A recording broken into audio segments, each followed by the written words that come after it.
كان هذا هو الجزء الأول من تقريرنا السودان من يقتل المتظاهرين. في الجزء الثاني من الحرة تتحرى استكمال للتحقيق لمحاولة الوصول إلى إجابة عن هوية الجهة أو الجهات المسؤولة عن قمع الاحتجاجات في السودان بالرصاص الحي.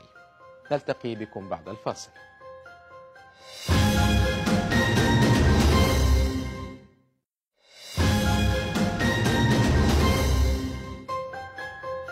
مرحبا بكم مرة أخرى في الحرة تتحرى. في الجزء الأول من تحقيقنا لهذا الأسبوع السودان من يقتل المتظاهرين، عدنا بالذاكرة إلى عام 2013 وكيف انتهت إلى تكوين لجنة حكومية لتقصي الحقائق. لجنة لم تسلم الجناه، لم تأتي بالعدالة كما تقول أسر الضحايا. في الجزء الثاني من التقرير ومع اندلاع الاحتجاجات مرة أخرى بنهاية 2018 تكرر ذات السيناريو وعاد السؤال مرة أخرى إلى الواجهة: من يقتل المتظاهرين؟ وفيما اتفقت الأجهزة الأمنية السودانية على النائب نفسها عن هذا التعامل العنيف، واتهمت حركات متمردة ومندسين كما تقول بذلك، اتجهت أصابع الاتهام إلى جهاز الأمن الشعبي التابع لحزب المؤتمر الوطني الحاكم. والسؤال: متى تكون هذا الجهاز؟ من هم أعضاؤه؟ ولماذا لقبه السودانيون ببيت العنكبوت؟ لنشاهد. الشعب جابهم بالرسالة يا حاكم احكم بعدالة، قناصة شبيحة جاب منك شينة وقبيحة، هذه عصابتك حد النطيحة. قاعد انا المضافي شايل السلاح ضد الحرام. مستفيدين من تجربة 2013 استغل المتظاهرون والنشطاء كاميرات هواتفهم المحمولة للوصول إلى إجابة عن تساؤلاتهم. تحققت الحرة من الصور التي رصدت انتشار قناصة في أسطح المباني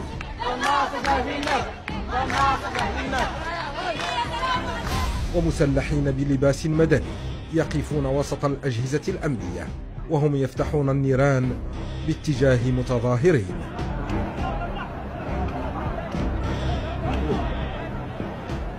هذه المشاهد أظهرت أيضا أن الأجهزة الأمنية لم تحرك ساكنا لمنع المخربين.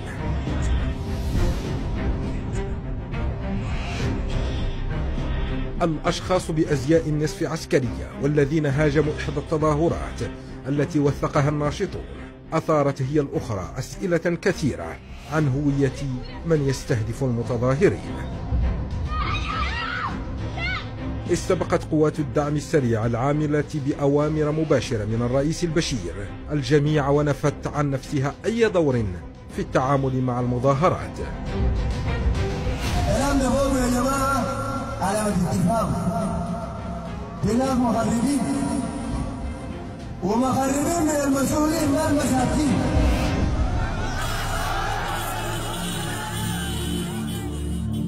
وعلى نفس الخطى أوضحت وزارة الداخلية في شخص وزيرها أحمد بلال عثمان أن تعاملها مع التظاهرات يجري وفق الدستور والقانون دون إعطاء إجابات واضحة عن هوية من يرتدون زي الشرطة أو من يقفون وسط أفرادها ويستقلون سيارة دفع رباعي. التدرج في استعمال القوى المفرطة نتبعه تماما وبمهنية عالية. غموض الجهات التي تقوم بقمع الاحتجاجات قاد الكثير من السودانيين إلى البحث في تفاصيل وتاريخ المنظومة الأمنية للبلاد.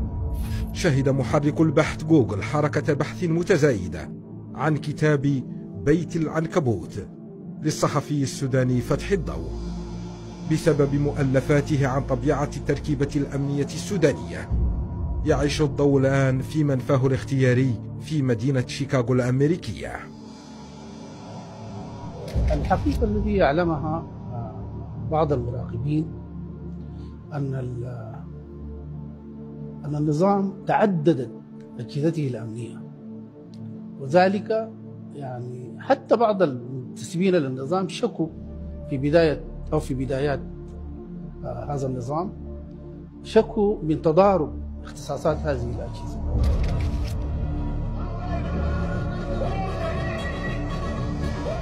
يرى فتحي الضوء أن السلطة مع كل حراك أو حركة احتجاج تقوم بالإضافة إلى الاعتماد على القوات النظامية بحشد جيشها السري الممثل بالأساس في قوات الأمن الشعبي.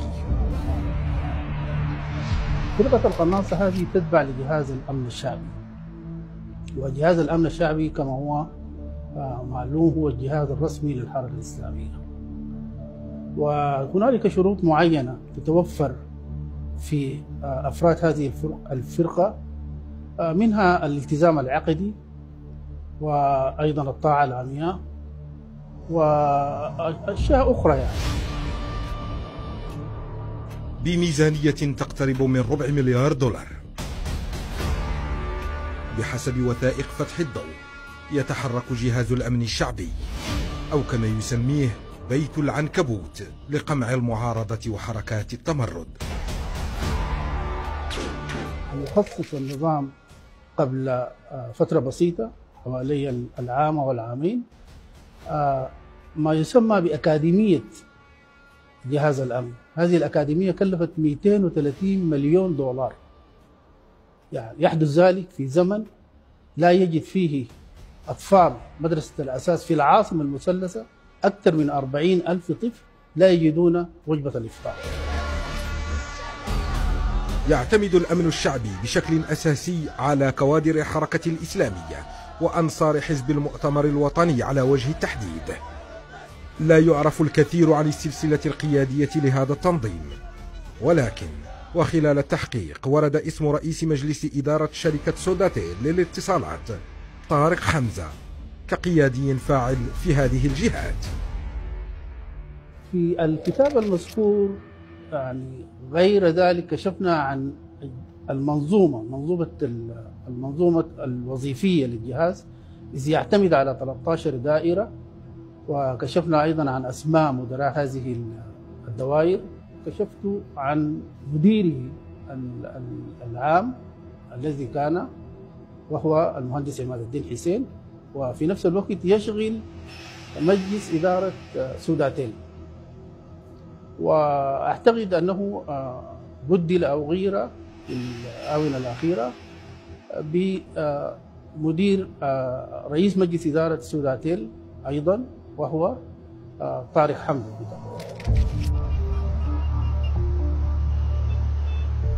وبينما تصر الحكومة السودانية على أن كل تدخلاتها ضد المتظاهرين محكومة بالقانون والدستور، والهدف الأوحد منها هو الحفاظ على أمن واستقرار البلاد.